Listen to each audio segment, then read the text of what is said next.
Hello friends, welcome to my YouTube channel. आज मैं आपके लिए लेकर आई हूँ एक न्यू टॉपिक जेनेटिक्स से। आज का टॉपिक है म्यूटेशन थ्योरी। हाँ जी, आज हम बात करेंगे म्यूटेशन थ्योरी के बारे में। जो म्यूटेशन थ्योरी है वो सबसे पहले दी थी Dutch botanist Hugo de Vries ji ने। हुगो डी वेरिस जी ने म्यूटेशन थ्योरी प्रपोज की थी। किस लिए? उन्होंने इवोल्यूशन के मैकेनिज्म को समझाने के लिए म्यूटेशन थ्योरी दी थी। ठीक है, उन्होंने अपनी बुक में पब्लिश की थी म्यूटेशन थ्योरी। डाई म्यूटेशन थ्योरी के नाम से उनकी बुक थी, उसमें उन्होंने पब्लिश की थी 1901 में।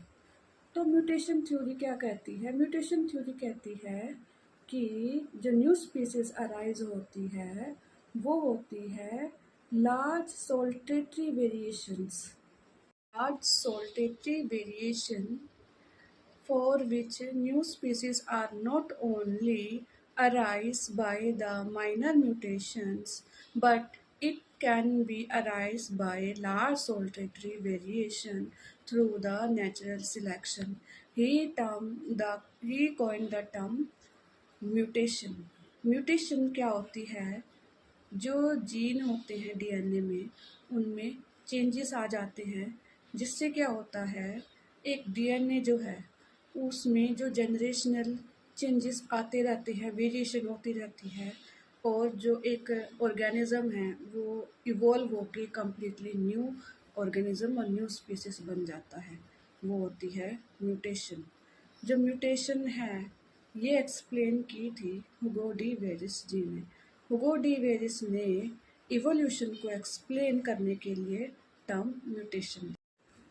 चलिए अब बात कर लेते हैं silent feature of mutation theory.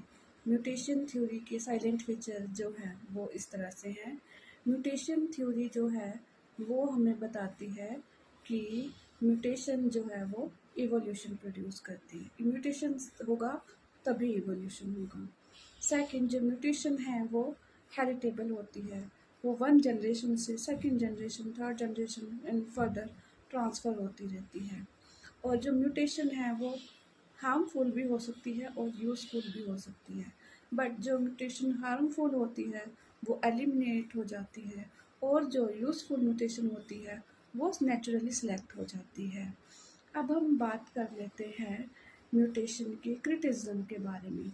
Mutation जो होती है वो नेचुरल सिलेक्शन के फिनोमिना को एक्सप्लेन नहीं कर पाई।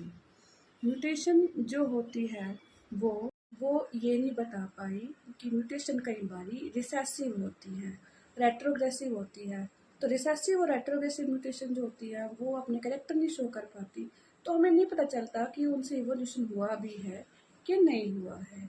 और एक और क्रिटिज्म है म्यूटेशन का कि वो नेचर का रोल नहीं बताती है कि इवोल्यूशन में नेचर का क्या रोल हुआ है। इसलिए जो म्यूटेशन थ्योरी है वो क्रिटिसाइज की गई हुगो डी वेरिस जी ने जो दी थी। पर म्यूटेशन थ्योरी काफ़ी हद तक हमारे लिए बेनिफिशियल है इवोल्यूशन को समझने के लिए।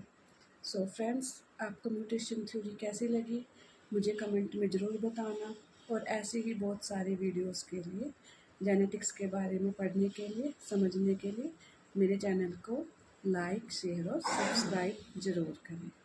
आज के लिए इतना ही। Thank you so much.